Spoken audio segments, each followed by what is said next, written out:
अभी तक हम इस तैयारी में लगे थे कि 18 तारीख आने वाली है, हमारी 121 बिटियां आएंगी, दामाद आएंगे और उनका बड़ा धूमधाम से सब कुछ होगा।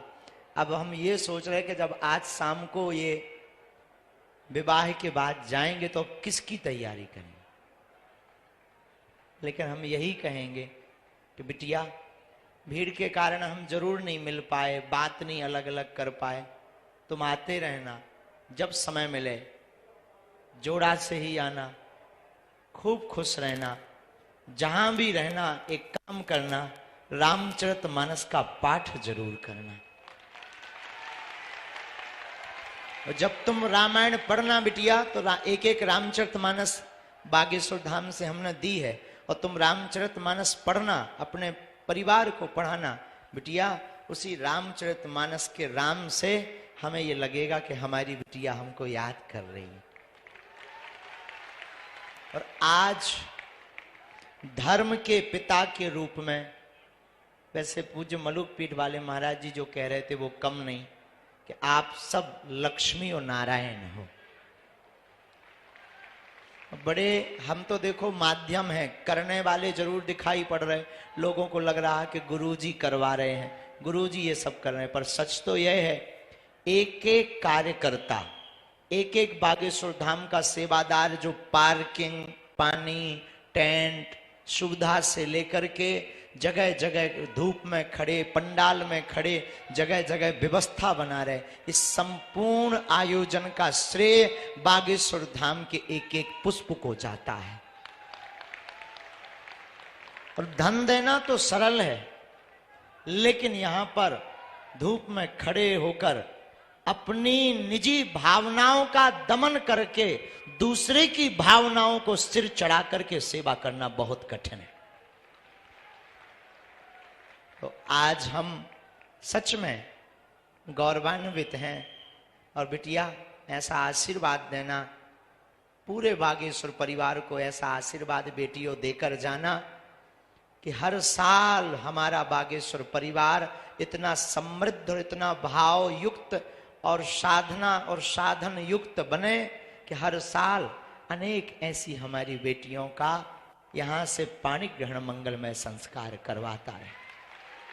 हमें कुछ नहीं चाहिए, तुम सब हमारे पास हो तो सब कुछ है। अब हमारी तो बोलने की सामर्थ्यता ही धीरे धीरे जा रही। हम सोच रहे जब शाम होगी तो फिर रात कैसे बीतेगी, क्या करेंगे। मतलब अभी तक तो इस इंतजार में थे हम कि आज 18 तारीख है, अब आज हमारी बेटियों का विवाह होगा। अब फिर कोशिश है, शरीर में सामर्थ्यता रही, कोई ऐसा उपद्रव नहीं हुआ तो अगले साल महाशिवरात्रि को पुनः बालाजी को याद करके फिर बेटियों का पाणी ग्रहण बालाजी करवाएंगे, हमें भरोसा है। तुम सब प्रसन्न रहना, तुम ये मत मानना कि तुम्हारे विवाह करवाया है तो हमने उपकार किया। तुम ये भी मत मान कर जाना कि तुम निर्धन थे इसीलिए बागेश्वर धाम से विवाह हुआ। नहीं, तुम धनवान थे इसीलिए बागेश्वर धाम हनुमान से विवाह हुआ। तुम निर्धन नहीं थे, निर्धन होते तो ये लाइट, टेंट, साउंड सर्विस, ये जो महापुरुष बैठे ना, इनको नहीं बुला पाते। तुम बिटिया हरो धनवान थी, और इतनी धनवान थी कि तुम लाखों लोगों को भोजन कराने में सक्षम थी, तब तो लाखों लोग प्रसाद पा रहे। और ऐसी ऐसी विभूति मलुक पीठ वाले महाराज जी, शासन प्रशासन, कुछ शासन प्रशासन भावनात्मक और प्रोटोकॉल ठीक है, सब कोई ऐसा नहीं रहा जो नहीं आया। जीवन में एक बात याद रखना, धनवान बहुत होते हैं, संपत्ति बहुतों के पास होती है, पर हम आप सबको, आप सब हमारी आत्माएं जो पीछे तक खड़े हैं, आप सबको हम विनम्रता पूर्वक निवेदन करें। अमीरों के विवाह में तो लाखों लोग पहुंच जाते हैं, लाखों लाखों का उपहार लेकर जाते हैं, कभी उनके विवाह में भी आया करो जिनका कोई नहीं होता। आज हम तो धर्म के पिता हैं और हम अपने आप को संभाल नहीं पा रहे, मतलब हम बहुत कठोर भी हैं और यूं कहो कि हम, लेकिन हम विचार कर रहे हैं कि तुम्हारे पिता जिन्होंने तुम्हें जन्म दिया उन पर क्या बीत रही होगी। जिस घर में तुम खेली, जिस घर में तुम पढ़ी बड़ी। हमारा तो नाता अभी 1 महीने का जुड़ा। 1 महीने पहले तुम्हारे बात आई, नाम आया, हमने हाँ कह दिया, तैयारी में जुट गए, रोज तैयारी, रोज कथा में जुट गए। आज हम विचार कर रहे बिटिया तुम्हारे पिता के ऊपर, माँ के ऊपर क्या बीत रही होगी। जिस घर में तुम खेली पढ़ी बड़ी, जिस घर में तुम चहचहाई, जिस आंगन में तुम कूदी, जिस भवन में तुम खिलखिलाती रही, और आज एक ही दिन में तुम पराई हो रही। संसार का कितना भी कठोर पिता हो, कितना भी कठोर, कितना भी कठोर भाई हो, कितना भी निर्दयी हो, लेकिन जब बहन की विदा होती है और पिता की जब बेटी की विदा होती है तो उसका भी दिल फूट पड़ता, उसकी आंखें गवाह दे जाती हैं।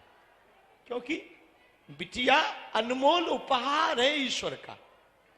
पुत्र तो केवल एक घर का नाम रोशन करते, बेटियां तो 2-2 कुलों का नाम रोशन करती। बड़े दिल वाले होते जिनके घर बेटियां होती हैं।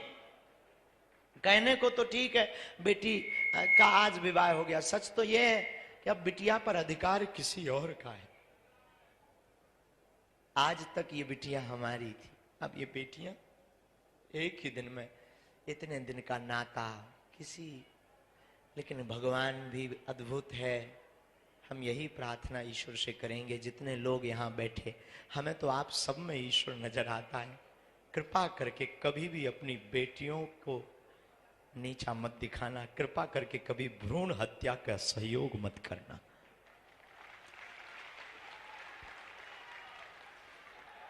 पुत्र एक घड़ी पिता के लिए नहीं बेचैन रहता। रात को 2 बजे पिता काम करके आवे, थक करके आवे, बहुत मेहनत करके आवे, नौकरी करके आवे और बहुत ज्यादा मशक्कत करके आवे, पुत्र नहीं एक घड़ी उठता है। पर बेटी कितनी भी थकी हो, कितनी भी बीमार पड़ी हो, वो चहक करके उठ करके दरवाजा खोल देती। पापा पापा कहो तो मैं रोटी बना दूं।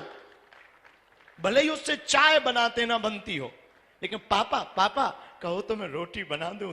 खोल करके दरवाजा, रोटी बनाने, किचन में कुछ भी ना हो, पापा बस गरम कर रही हूं, झूठ बोलकर तुरंत भोजन बनाने पहुंच जाती है।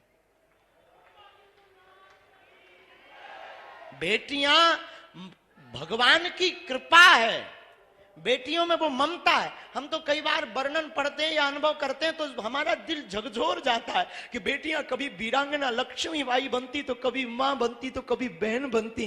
कितने भाव को पूर्ण करती हमारी बेटियां। बेटियां सच बतावे साक्षात दुर्गा का रूप होती हैं।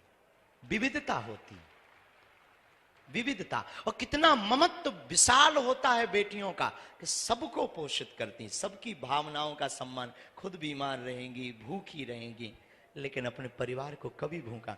हमारी प्रार्थना है, जितने लोग यहां खड़े, मेरे साधु जनों, विनम्र निवेदन है, कभी भी अमीर आदमी की शादी में तुम पहुंच पाओ या ना पहुंच पाओ, पर जिनका कोई ना हो ना, उनके घर जरूर जाया करो। उस बेटी को कितनी प्रसन्नता होती है। वही अभी हमको एक पत्रकार मिले रास्ते में, ऐसी जल्दी जल्दी हम चले जा रहे थे, तो हमको कान में गुरुजी एक बात बतानी। फिर कमरे तक गए, हमने कहा बोलो।